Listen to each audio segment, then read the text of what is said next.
inilah salah satu sebabnya mengapa pesawat Concorde diharamkan menggunakan ruang angkasa Malaysia. Pesawat dengan kelajuan supersonik dan sangat terkenal dengan trademark supersonic boom apabila memecut ini mampu untuk memecahkan tingkap bangunan dan dikuatiri dapat merosakkan gegendang telinga manusia. The Archive kali ini akan mengupas bagaimana pesawat Concorde yang diharamkan Malaysia akhirnya berjaya mendarat di lapangan antarabangsa Subang pada tahun 1988. Sekiranya bermanfaat, jangan lupa untuk tekan subscribe dan butang loceng bagi update terbaru video-video dari channel ini.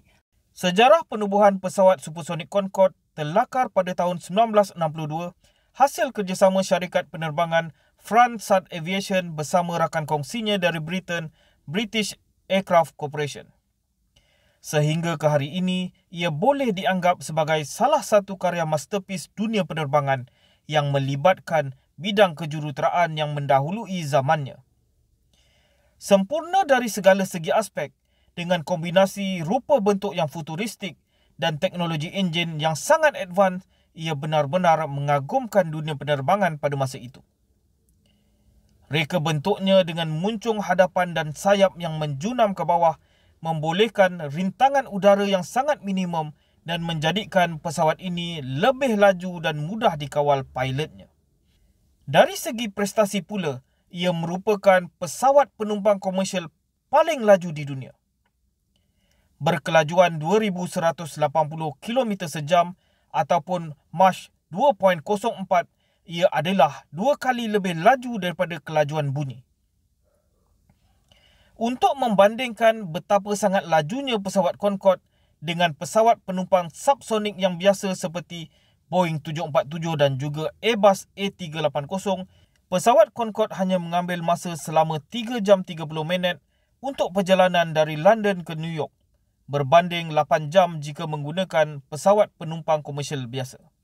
Kelajuan pesawat penumpang yang biasa hanyalah dalam lingkungan 850 km sejam berbanding 2,180 km sejam bagi pesawat Concorde.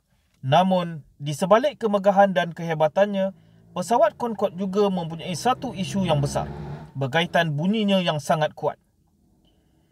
Pada tahun 1976, Concorde mendapat tekanan ramai pihak yang membantah bunyi bisingnya semasa ledakan sonik, sehinggakan terdapat negara yang meluluskan undang-undang tidak membenarkan pesawat ini terbang pada kelajuan supersonik bagi mencegah dentuman bunyi daripada mengganggu manusia dan haiwan. Disebabkan bunyinya yang sangat kuat, Concorde hanya terbang pada kelajuan supersonik di atas lautan untuk mengelakkan bunyi bising. Begitu juga halnya yang terjadi di Malaysia.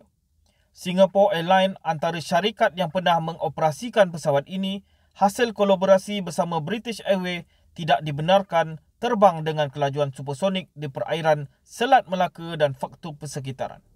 Namun, sejarah terlakar di Malaysia pada tahun 1988 apabila pesawat yang diharamkan di banyak negara ini akhirnya mendarat di Malaysia.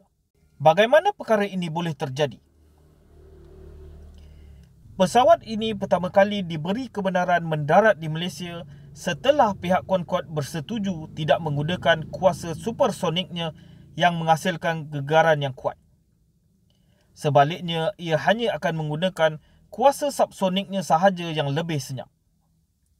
Ia mendarat di lapangan antarabangsa Subang dalam penerbangannya yang sedang mengelilingi dunia selama 20 hari. Akhbar Utusan Malaysia pada 22 November 1988 turut memuat naik berita bertajuk lebih 2,000 saksi Concorde mendarat di Subang yang melaporkan pesawat jet supersonik yang membawa seramai 10 anak kapal dan 96 penumpang itu tiba setengah jam lebih awal daripada jadual dan disaksikan lebih 2,000 orang yang berada di lapangan terbang antarabangsa Subang.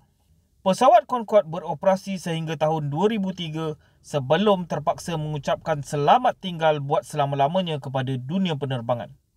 Antara 3 sebab perkhidmatannya ditamatkan ialah: pertama, nasib tidak menyebelahi pesawat Concorde yang dicipta pada masa yang kurang sesuai. Beberapa tahun selepas penghasilannya pada tahun 70-an, minyak naik dengan mendadak. Pesawat ini yang diketahui menggunakan kapasiti minyak yang cukup banyak beroperasi dalam keadaan yang tidak menguntungkan.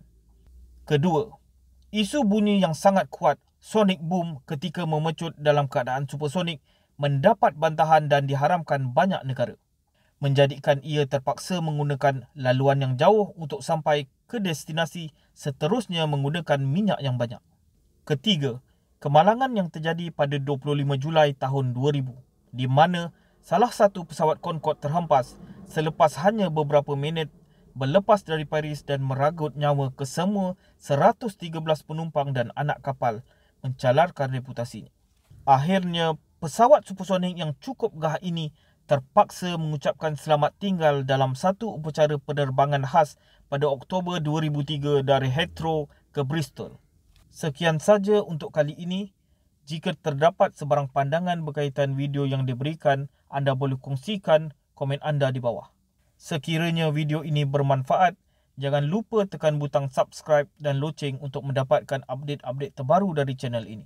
Sekian, terima kasih dan jumpa lagi.